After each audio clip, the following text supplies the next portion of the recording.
దివ్య helping hands organisation ఆధ్వర్యంలో దాతల సహకారంతో కొమరోలు మండలంలోని చుట్టుపక్కల గ్రామాలకు ఉచితంగా డెడ్ బాడీ ఫ్రీజర్ బాక్సును ప్రభుత్వ వైద్యశాలకు అందజేశారు. ప్రభుత్వ వైద్యశాల చైర్మన్ కామూరి అమూల్య, డాక్టర్ చైతన్య దీపక్ ఫ్రీజర్ బాక్సును ప్రారంభించారు. ఏ కుటుంబంలోనైనా వ్యక్తి మరణిస్తే బంధువులు చివరి చూపు చూసుకోవడానికి రావడానికి సమయం పడుతుంది. కాబట్టి మృతదేహాన్ని భద్రపరచడానికి ఈ ఫ్రీజర్ బాక్సును ఉపయోగపడుతుందని దివ్య హెల్పింగ్ హ్యాండ్స్ ఆర్గనైజేషన్ అధ్యక్షుడు లొక్కు శరత్ బాబు అని తెలిపారు.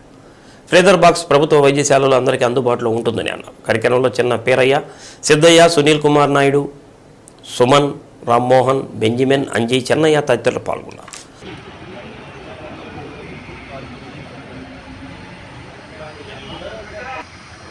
మరి ఎవరైనా అసాధారణంగా మరి వారి కుటుంబంలో మనిషి చనిపోతే వాళ్ళు వచ్చి బంధువులు రావడానికి 2 రోజులు టైం పడుతుంది. కాబట్టి అప్పటి వరకు ఆ డెడ్ బాడీని భద్రంగా ఉంచాలని ఒక చిన్న సంకల్పంతో మేము ముందుకొచ్చి ఈరోజు డెడ్ బాడీ ఫ్రీజర్ బాక్స్ మా దివ్య హెల్పింగ్ హ్యాండ్స్ వారి ఆధ్వర్యంలో దాతల సహకారంతో ఈరోజు దాన్ని ప్రారంభం చేసి ఎవరైతే దీన్ని తీసుకెళ్తున్నారో వారు మెయింటెనెన్స్ ఖర్చుగా